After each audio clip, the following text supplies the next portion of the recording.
Sarah Chen stood motionless in front of the mahogany coffin, her dark eyes fixed on her father's peaceful face. The funeral home was quiet except for the soft hum of the air conditioning and distant whispers of relatives in the hallway. At 19, she never imagined she would be saying goodbye to her father so soon. The events of the past week played through her mind like a blurry movie. It had been an ordinary Tuesday morning when her mother called, voice shaking, saying Dad had collapsed at his office. By the time Sarah rushed to the hospital from her college campus, it was too late. A massive heart attack, the doctors said, quick and unexpected. Mr. Chen had always seemed invincible to Sarah. Even at 55, he woke up at 5 a.m. every morning to go jogging. He ate healthy foods, rarely drank, and never smoked. He was the kind of father who never missed a single one of Sarah's school events, who taught her to ride a bike, and who still called her my little butterfly, even after she grew taller than her mother. The funeral director, Mr. Wang, approached Sarah gently. "Miss Chen, we need to close the casket soon. The service will begin in 30 minutes. His voice was kind but professional, the voice of someone who dealt with grief every day. Sarah nodded but didn't move. Her black dress felt too tight around her neck, and her sensible black shoes were pinching her toes. She had bought them yesterday, her first time shopping for funeral clothes. Her mother had been too distraught to help, spending most of her time crying in her bedroom or talking quietly on the phone with relatives. Through the large windows of Wang's funeral home, Sarah could see people arriving, aunts, uncles, and cousins she hadn't seen in years. Her father's colleagues from the accounting firm where he had worked for 25 years, even some of their old neighbors who had moved away long ago. Dad had always been good at keeping in touch with people. A warm hand touched her shoulder. It was Aunt May, her father's younger sister. "Would you like a moment alone with him?" she asked softly. Sarah nodded, grateful when her aunt shooed away the hovering funeral director and closed the door behind her. Now alone with her father, Sarah let her tears fall freely. He looked so strange in the dark suit. Dad had always preferred comfortable sweaters and khaki pants. Someone had combed his hair too neatly, not like the slightly messy way he wore it in life. But his face looked peaceful, almost like he was sleeping. "Dad," Sarah whispered, her voice cracking. "I don't know how to do this without you." She thought about all the future moments he would miss, her college graduation next year, her first real job, her wedding someday. He had always promised to teach her to drive a manual car, to show her how to do her own taxes, to help her buy her first home. Despite Mr. Wang's warning about time, Sarah couldn't help herself. She leaned down and wrapped her arms around her father's still form, trying to memorize everything about him.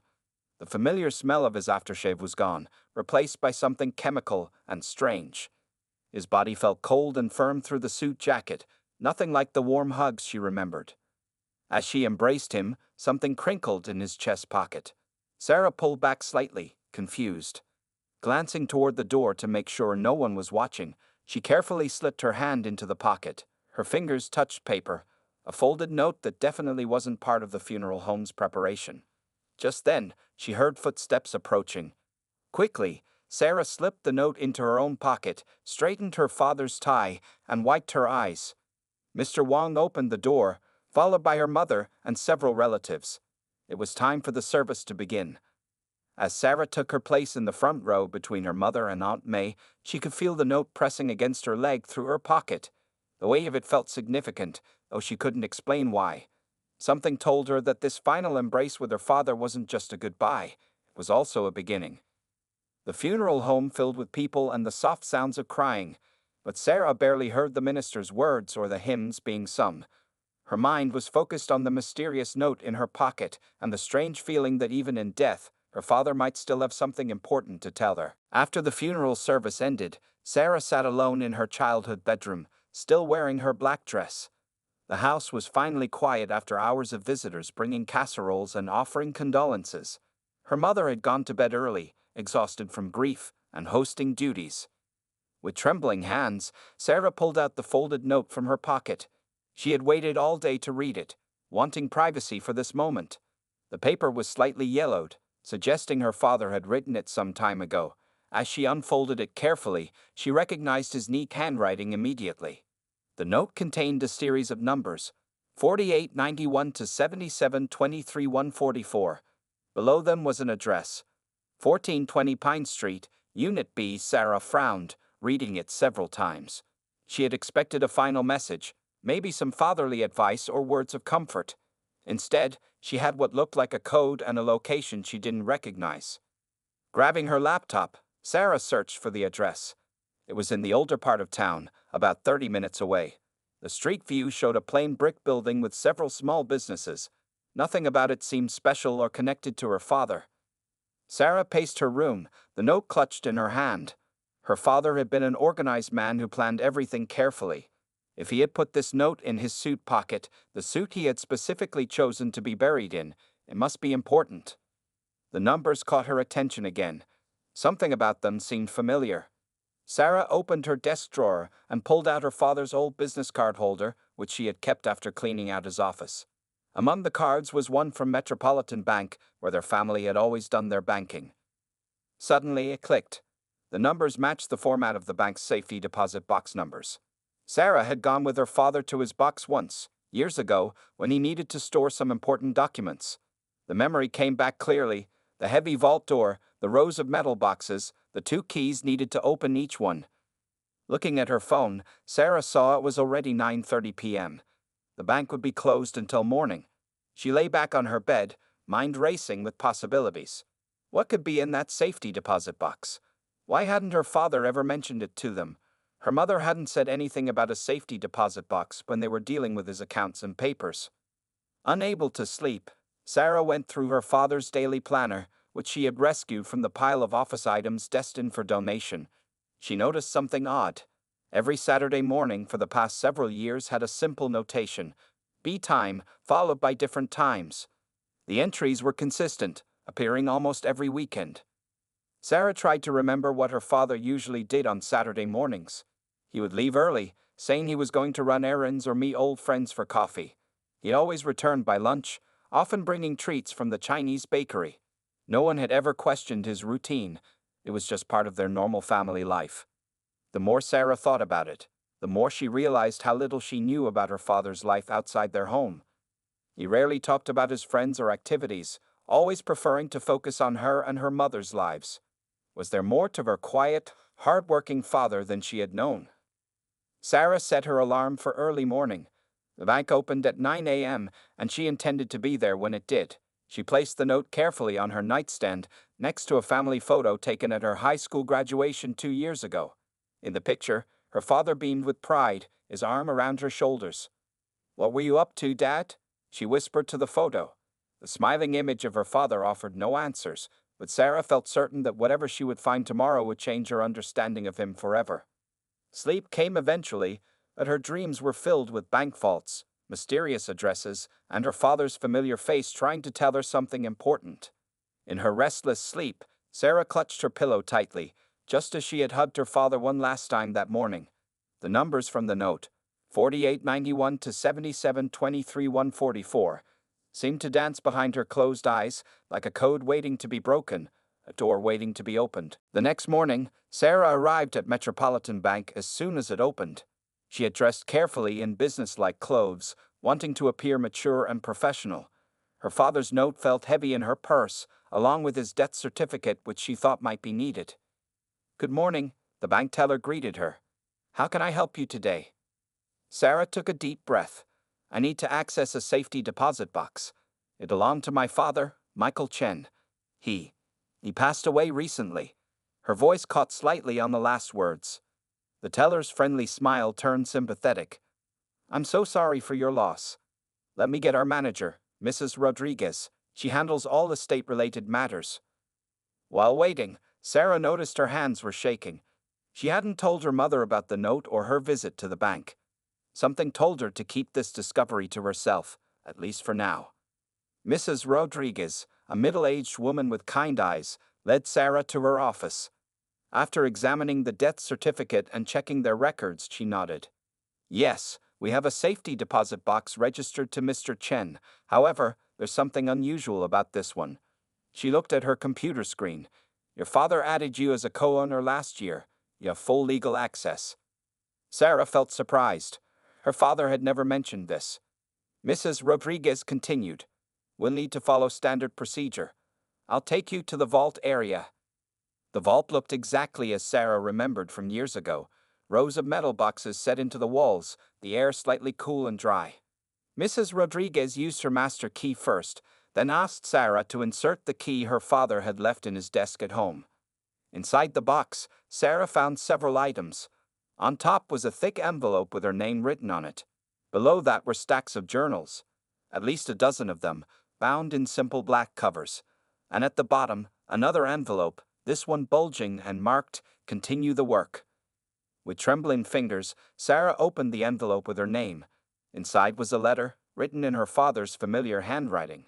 "My dearest Sarah, if you're reading this, it means I'm no longer with you. I'm sorry for keeping secrets, but some good work needs to be done quietly. The journals will explain everything. The money in the other envelope isn't part of my estate. It's meant to continue helping others if you choose to follow this path. I've watched you grow into a compassionate, strong young woman. That's why I added you to this box last year. I trust you to understand and perhaps continue what I started. All my love, Dad." Sarah opened one of the journals at random. The pages were filled with entries, dates, names, and stories. As she read, her eyes widened. Her quiet, ordinary father had been living an extraordinary double life. The entries told stories of refugees and immigrants who had arrived in their city with nothing. Her father had been helping them, finding them homes, jobs, and schools for their children. Every Saturday morning, his time hadn't been for errands. He'd been meeting families, arranging assistance, making calls, and changing lives. Mrs. Rodriguez cleared her throat gently. "Miss Chen, would you like a private room to examine these items?" Sarah nodded gratefully. In a small conference room, she opened the "Continue the Work" envelope. Inside was $50,000 in cash, along with detailed notes about ongoing cases, families still needing help, children needing school supplies, elderly immigrants needing medical care. Everything began to make sense. The mysterious address from her father's note must be connected to this work. Her father's modest salary couldn't have covered all this help. He must have been saving for years, building this fund slowly and carefully. Tears rolled down Sarah's cheeks, but these were different from her tears at the funeral. These were tears of pride, of discovery, of understanding. Her father hadn't just been the quiet accountant she'd known, he had been a silent hero to countless people. She picked up another journal, eager to learn more about this hidden side of her father. The meeting with the mysterious address on Pine Street could wait a few hours. Right now, Sarah wanted to know everything about the remarkable man she was only beginning to understand. That afternoon, Sarah drove to 1420 Pine Street, the address from her father's note. The building looked even more ordinary in person than it had in the online photos. Just a plain brick structure with different businesses on the ground floor. Unit B turned out to be a small community center with a simple sign reading "New Horizons Community Support" on the door. Sarah hesitated before pushing the door open. A bell jingled softly as she entered. The interior was warm and welcoming, with chairs arranged in small groups and bulletin boards covered with notices in various languages. An elderly Indian woman looked up from a desk near the entrance. "Can I help you?" the woman asked, adjusting her reading glasses. Sarah cleared her throat. "My name is Sarah Chen. My father was Michael Chen. I found this address." Before she could finish, the woman gasped and rushed forward, surprising Sarah with a tight hug. "Oh, my dear, I am Mrs. Patel. I've been trying to reach Michael for days. He didn't come last Saturday." Her voice broke, and she pulled back to look at Sarah's face. "He spoke of you so often, showed us your pictures. But something has happened, hasn't it?" Sarah nodded, fighting back tears. "He had a heart attack last week. We just had the funeral yesterday." Mrs. Patel sank into a nearby chair, her hand over her heart. "Oh, no. This is terrible news. He was such a good man, such a kind soul." She wiped her eyes with the edge of her sari. "Every Saturday for 15 years, he came here. Never missed a day unless he told us in advance." 15 years? Sarah whispered, thinking of all those Saturday mornings. Come with me," Mrs. Patel said, leading Sarah to a small office. The walls were covered with photos. Dozens of smiling families posing with her father. In every picture, he stood slightly to the side, as if trying to stay out of the spotlight. "Your father helped build this place," Mrs. Patel explained, touching one of the photos. When I came here 20 years ago, this was just an empty room. Michael was one of our first volunteers. He saw how many new families needed help. Not just money, but someone to explain American life, to help with paperwork, to find doctors and schools. She pointed to different photos, naming families. Then Guyans, he helped them start their restaurant. The Ahmed children, all in college now, on scholarships he found. The Darcia family, he taught them English every Saturday morning for 2 years. Sarah stared at the photos, seeing her father in a completely new light. In each one, he wore the same gentle smile she knew so well, but there was something else, a sense of purpose she had never noticed before. Last week, Mrs. Patel continued. He was helping a new family from Syria. They arrived with nothing, you see. He was arranging an apartment for them, looking for work for the father. She paused, looking worried. Without Michael. The money, Sarah said suddenly. In the safety deposit box, there's money to continue helping people. Mrs. Patel smiled through her tears. That sounds like Michael. Always planning ahead, always thinking of others. Just then, the bell over the door jingled again. A young Middle Eastern couple entered, looking uncertain. The woman carried a sleeping toddler, while her husband held some papers. Ah, Mrs. Patel said softly. That must be the Syrian family. They were supposed to meet your father today about the apartment. Sarah stood up, straightening her shoulders. She thought about the journals she'd read, the careful notes her father had made about helping each family. She thought about all those Saturday mornings when he'd slipped away to change lives while asking for no recognition. Mrs. Patel, Sarah said, her voice growing stronger. Could you introduce me? I'd like to help them, just like my father would have. The older woman squeezed her hand. Your father would be so proud, dear, so proud. As they walked toward the waiting family, Sarah felt a strange sense of peace. Here, in this simple community center, surrounded by photos of lives her father had touched, she finally understood the full measure of his legacy. It wasn't just the money he'd left or the work he'd done. It was the example he'd set, the path he'd shown her. That evening, Sarah sat cross-legged on her bed, surrounded by her father's journals. She had been reading them for hours, unable to stop. Each page revealed more about the man she thought she knew so well. Her desk lamp cast a warm glow as she turned page after page, completely absorbed in her father's secret life. The earliest journal dated back 15 years, beginning with a simple entry. Met a family today who needed help. I have enough to share. Why not start there? From that single act of kindness, everything else had grown. Sarah read about a Vietnamese family whose daughter needed surgery. Her father had not only found a doctor who would work with their limited insurance, but had also organized other volunteers to provide transportation to medical appointments. The girl was now in medical school herself, inspired by those who had helped her. There was the story of an elderly Ukrainian couple who lost everything in a fire. Her father had rallied local businesses to donate furniture, helped find them a new apartment, and visited them every week until they got back on their feet. They had become like grandparents to many at the community center. As she read, Sarah remembered small things she had never thought about before. The extra groceries her father always bought, claiming they were on sale. The weekend trips to drop off old furniture to someone who needed it. The phone calls he took in his study, speaking softly in the evenings. She picked up another journal, this one from just last year. A loose photograph fell out, her father standing with a group of young students. The note on the back read, "First graduation day for our ESL students. All 5 received college acceptance letters." Her mother knocked softly and entered with a cup of tea. "Sarah, you've been up here all day. Are you all right?" Sarah looked up, eyes shining. "Mom, did you know about Dad's work at the community center?" Her mother sat down on the edge of the bed, carefully moving aside some journals. "I knew he helped people, yes. Not all the details, but enough. Your father believed that good works are best done quietly. He didn't want recognition or praise." "But why didn't he tell me?" Sarah asked, touching one of the journals gently. Her mother smiled sadly. "He was waiting for the right time. He wanted you to finish college first, to find your own path. The last time we talked about it, he said he was planning to show you everything next year, after your graduation." Sarah thought about the timing, how her father had added her name to the safety deposit box last year, how he had started keeping more detailed notes in his recent journals. He had been preparing, getting everything ready to share with her. There's so much money in that box, Mom. $50,000. Her mother nodded. Your father lived simply, saved carefully. Every bonus, every raise, he put most of it aside for others. He used to say that money was like water. It only became valuable when it flowed to where it was needed most.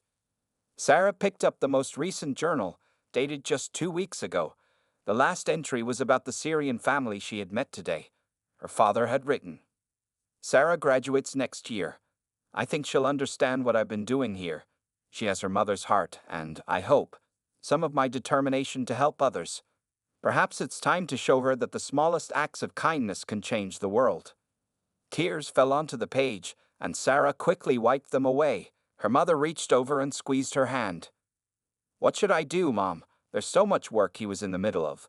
The Syrian family needs an apartment, there's a Somali student who needs help with college applications, and an elderly Chinese couple who need help with their citizenship papers. What do you want to do? Her mother asked gently. Sarah looked around at the journals, at all the lives her father had touched, at all the work still waiting to be done.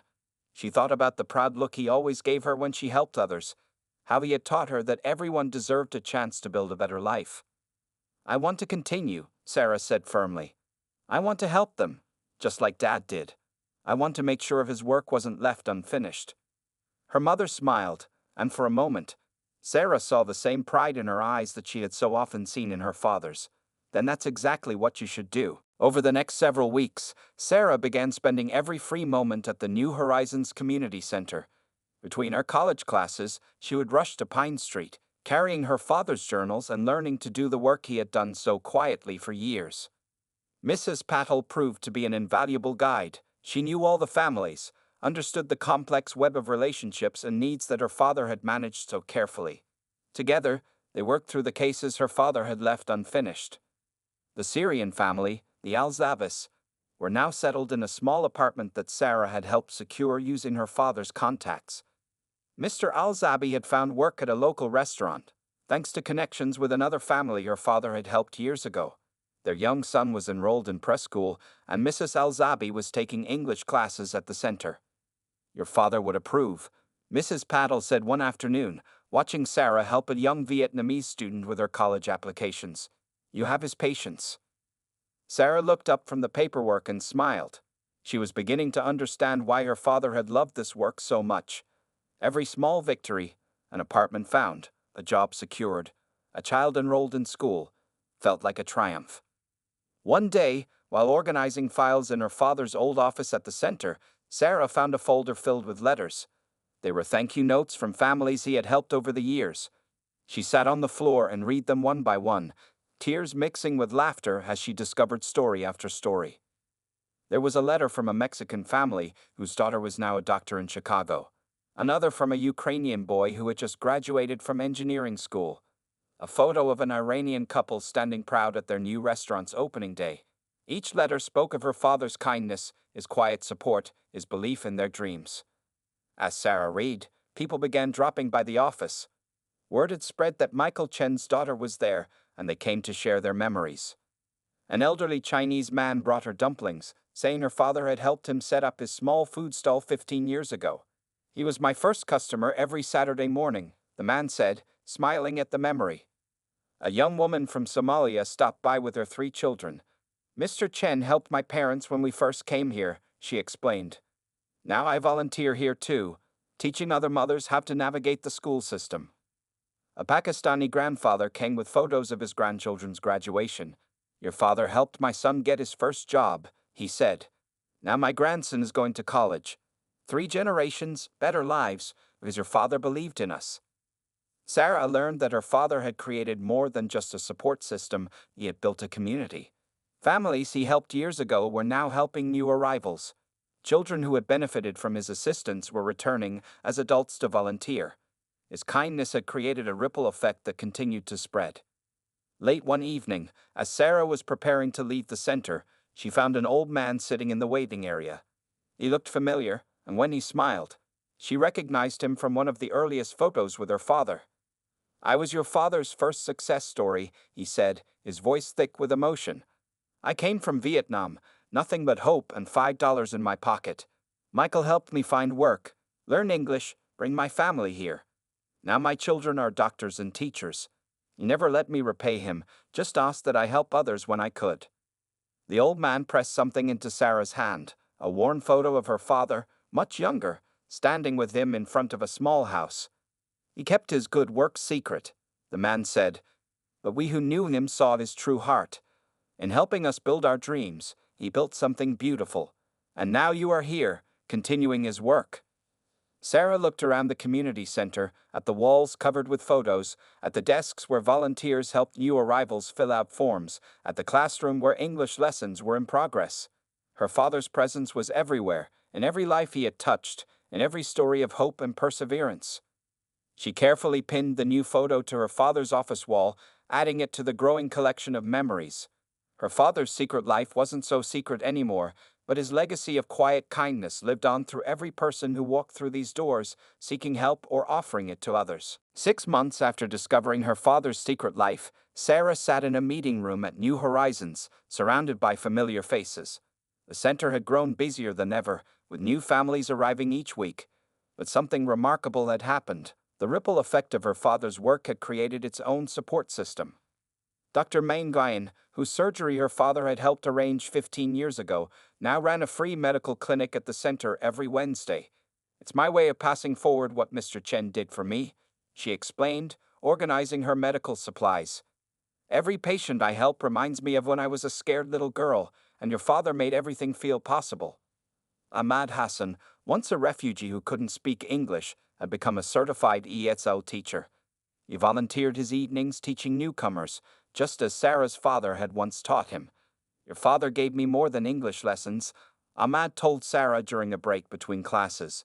"He taught me that everyone has something to give back." The most surprising development came from David Garcia, who had arrived as a teenager barely speaking English. Now a successful software engineer, he had created an app to help coordinate the center's volunteers and track ongoing cases. "I remember how organized your father was, always keeping notes in his journals," David said, showing Sarah the app's features. "This is my way of honoring his memory." Sarah watched as the Syrian family she had first helped now guided a newly arrived Afghan family through the process of settling in. Mrs. Al-Zabi, despite still learning English herself, could explain the challenges and fears in a way that only someone who had lived through them could understand. The elderly Chinese couple her father had been helping with citizenship papers had passed their tests. Now they volunteered at the center's front desk, their own experience making them perfect guides for others starting the same journey. "Your father taught us that citizenship is not just a paper," Mr. Liu said proudly. "It is about being part of community, helping others like we were helped." One afternoon, Sarah received an unexpected visit from the bank manager, Mrs. Rodriguez. "I've been watching what you're doing here," she said, looking around the busy center.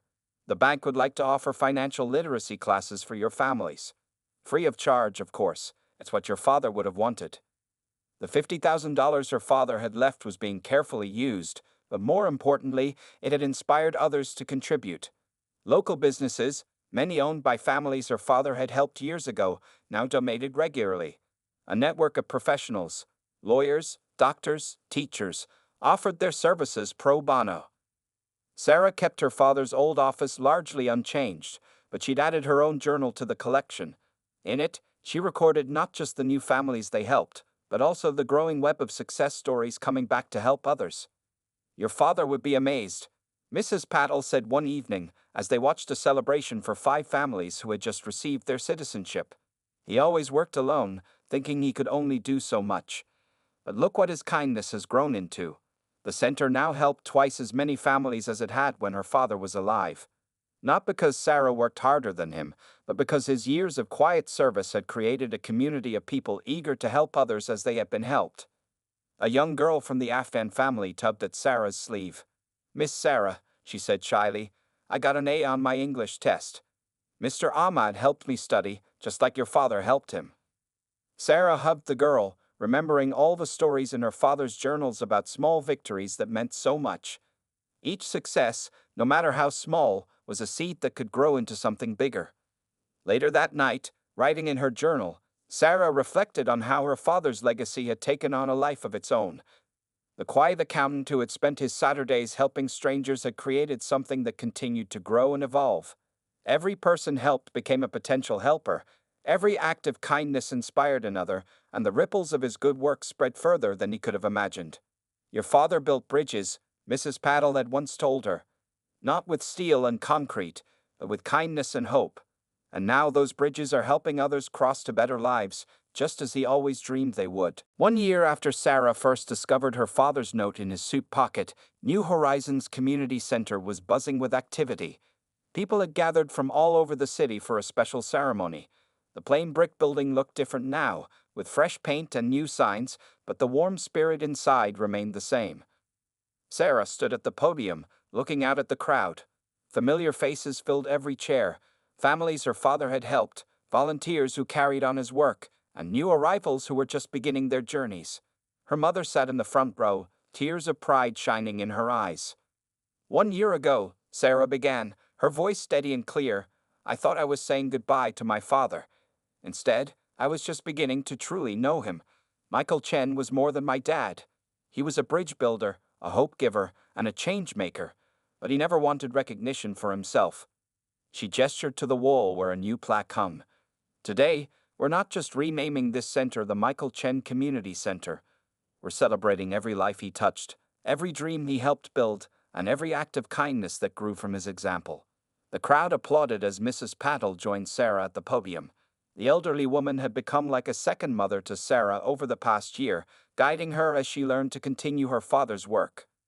Michael started with just one family, Mrs. Paddle said, smiling at the memories. He saw people who needed help and simply decided to help them. He never imagined that his quiet acts of kindness would grow into all of this. Sarah looked around the room. Dr. May was there with her medical team, having just finished another free clinic day. Ahmad sat with his current English class, all of them wearing proud smiles. The Garcia family had brought food from their restaurant, which now employed 3 recent immigrant families. The Syrian family, the last one her father had tried to help, now ran a successful catering business. Their young son, who had arrived scared and silent, was chattering away in both Arabic and English, helping translate for newer arrivals. My father left us 2 great gifts, Sarah continued. First, he showed us that everyone has something to give, no matter how little they think they have. Second, he proved that when we help others rise, we all rise together. She unveiled a large photo collage on the wall, hundreds of pictures showing the families her father had helped over the years, along with their success stories. Children who were now doctors, engineers, and teachers. Parents who had opened businesses and created jobs for others. Grandparents who volunteered their time to welcome newcomers. But my father's greatest legacy, Sarah said, her voice growing stronger, isn't in this building or even in the lives he directly touched. It's in how his kindness keeps spreading, growing, and multiplying. Every person in this room has a story about how my father helped them. But more importantly, every person here has become part of helping others. The ceremony ended with a surprise announcement. The $50,000 her father had left had been matched by community donations, creating a permanent fund to help new families. The Michael Chen Memorial Fund would ensure that his work continued for generations to come. As people mingled after the ceremony, sharing food and stories, Sarah slipped away to her father's old office. She took out his last journal and added a final entry. Dear Dad, 1 year ago, I found your note and discovered your secret life of helping others. I thought I was inheriting a task, but instead, I inherited a vision of what the world could be when people help each other. Your quiet acts of kindness didn't just help people, they inspired them to help others. You created a living legacy that keeps growing every day. Every time I see a new family find hope, every time I watch someone you helped reach back to help others, I see you. Your love and kindness live on in every life you touched, in every dream you helped build, and in every heart you inspired to help others. Thank you for showing me that the greatest work we can do is often the quietest, and that true wealth isn't in what we keep, but in what we give away. With endless love and gratitude, your daughter, Sarah. She closed the journal and placed it back on the shelf, next to all the others. Outside her office, she could hear the happy sounds of community, of hope, of lives being transformed. Her father's greatest gift hadn't been the money or even the work he'd done. It had been showing her, and everyone else, that one person's kindness could change the world, one life at a time.